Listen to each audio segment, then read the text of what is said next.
Hello, I am the gaming superhero, and today we kick off the greatest month of the year with the perfect spooky month character, Ratcatcher. Specifically Ratcatcher 2 from the Side Squad movie, or KYS Squad, aka Kiss Squad movie, depending on what YouTube censorship will let me get away with. But with that, I chose Ratcatcher 2 because I wanted more female characters and assumed no one really gave enough of a shit about the original Ratcatcher to disagree with the decision. And I liked her character in the movie, Sumi. Look, as far as gameplay is concerned, it doesn't matter. And I mean it is this time. I was evidently wrong last time I said that about Ghost, but I'm certain about it this time. Shoutouts. On Discord, we have Prehistoric Hogfish and Biggle. The dynamic duo, both guessing Ratcatcher. Good for you. Good job. And then on YouTube, we have Leo Chase the Mythmaster, Juliac1508, NASCAR Dickinson 2319, and then Roblox Gamer 4435. Good job, everybody. Fairly easy this time, given I apparently used the same image I used to describe them in the mainline DC Rivals roster video, which is my bad. Probably should have used a different image, but oh well. Everyone got it. Good job, everybody. But with that, let's get into the first appearance, which in this case is just the Kiss Squad movie. So we will recap the movie. I've always wanted to talk about a comic character with a movie or show as their first appearance, and thought Harley Quinn would be the first, but no, it was Ratcatcher 2. So she first appeared in Kiss Squad movie in 2021, played by Daniela Melchior. We open on a man playing bouncy ball in a cell when he is summoned to join the Kiss Squad by Rick Flag Jr. We then meet the rest of the team. A whole lot of people I'm not going to go over their names until they are important. Except Harley Quinn, because she is the fourth pillar of DC and thus important in principle. They arrive at a beach where the Weasel drowns and the rest are immediately stopped by an army and leave them dying. All of them, actually, except Harley and Rick. See? Imagine if I had gone through the whole list, if it would have been a big wasted of our time. We then scroll over the real Kiss Squad, made up of Bloodsport, Polka Dot Man, Past Character Kit Peacemaker, Future Character Kit King Shark, and Current Character Kit Ratcatcher. They are here to make sure sensitive US information does not get out of a big tower named Jotunheim, and they must work their way through this small country to get to it. There are many trials, almost being eaten by King Shark, killing a vicious gang of friendly rebels to rescue Flag. Meanwhile, Harley Quinn is made into a princess and joyously hangs out with the leader of the nation before shooting him. It's a whole thing. Standard Harley Quinn side plot. Along the way, we discover Ratcatcher's backstory, about how her father taught her to control rats before he died of a drug overdose, and she came to America and got caught and thrown in jail. The Kiss Squad then kidnaps the Mad Thinker at a gentleman's club, where they truly connect as a team. They then find out Harley is alive, and go to save her. She manages to find her own way out, and joins the team in besieging Jotunheim, in the best single shot the DCEU was able to achieve. As the team then rig the building to blow, a group of them enter the lower levels to retrieve files on Project Starfish, but are stopped by Peacemaker, who kills Flag and tries to kill Ratcatcher, but is stopped by Bloodsport, who shoots him in the throat and drops a building on his head. That second part was unintentional, but still. Don't worry, he'll get better. The rest of the squad then fight Starro to save the small country. Polka Dot Man dies in the fight, but ultimately the Kiss Squad win, thanks to the power of rats completely engulfing Starro, eating it from the inside out. Let that image sit with me, because it will be returning.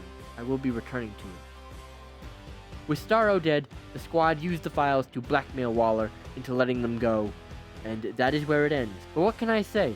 It is far and away the best movie the DCEU ever put out, and did such a good job characterizing her, it inspired me to put her in the game over the comic counterpart.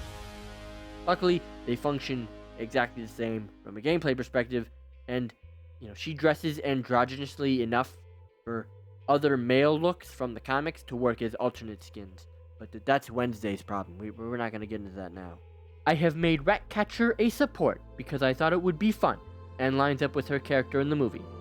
Her primary is very interesting. It allows her to focus on an enemy to damage them, so a swarm of rats will simply run to the enemy you point at and damage them for as long as you stay targeted to them. So it sort of functions as like a beam attack. So think Emma Frost's beam, and so much them like running towards a character is more so just like a visual thing, not so much like literally how it functions. It thus does not work on flying enemies because rats do not fly, sadly. I have also given her a passive that is a simple self-heal when out of combat for a few seconds. Nothing really crazy, but nice for a character that lacks any movement. And that does it for the base kit. Very simple for a support that needs their team to protect them. Ability 1 is Colonies. Place up to 3 zones that are just a big circle of rats that will heal allies and damage/slow enemies. You could also choose to combine zones to increase their size and effectiveness, making it so if you combine all 3 into a massive pile of rats, it will effectively stop enemies dead in their tracks. But you can only have them in one area, so it is a bit of a trade-off. Ability 2 is Rat Cover, and I'm going to let you guess what that entails. Just gonna give it a few seconds. If you said make the rats form a big barrier to block damage, you are wrong. That is stupid. No! What the ability really does is allow you to select either yourself or an ally to be completely covered from head to toe in big, squirming rats. Completely covering you, or an ally's body, this gives bonus health and heals the person covered in rats over time. Or maybe a small squirming rats. Let me know in the comments which is more disturbing, being covered in massive New York City rats or small mice-like rats. For the ultimate, we have Rat Stampede. Send a stampede of rats forward that heals allies and damage enemies.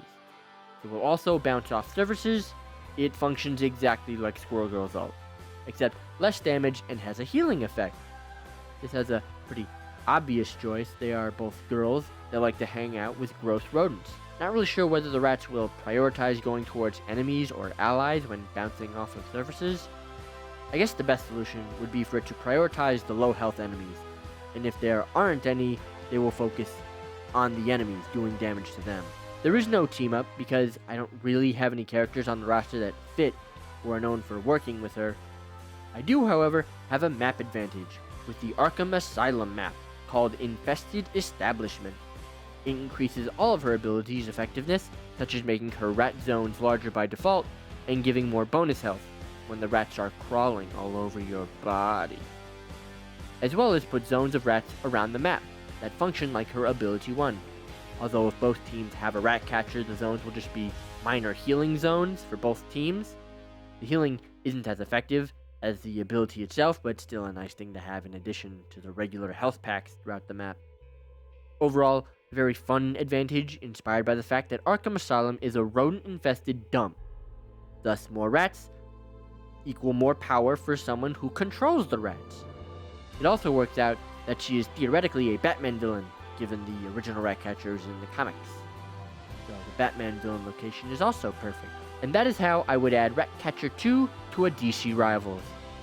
Bit of a more questionable choice to add to the roster, but what can I say? I like the lesser known characters, and it really functions as a support. That, and Ratcatcher's popularity has gone up since the movie. He even became the main antagonist in that VR Batman game nobody cared about.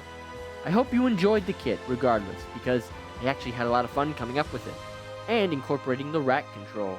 I really think adding the element of deciding whether to combine the colonies together or not adds a lot more strategy and thought to what could have just been, a pretty basic ability. I also hope you agree that this is a very fitting character for Halloween, because rats are largely associated with the holiday, but if not, it is only the first of the month. We still have plenty of others to go over. Remember to let me know what you think.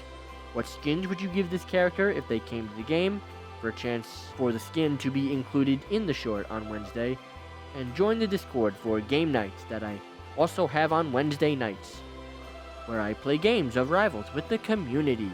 My community, to be specific, but I guess also the Rivals community, given that there needs to be an enemy, but whatever, you get it.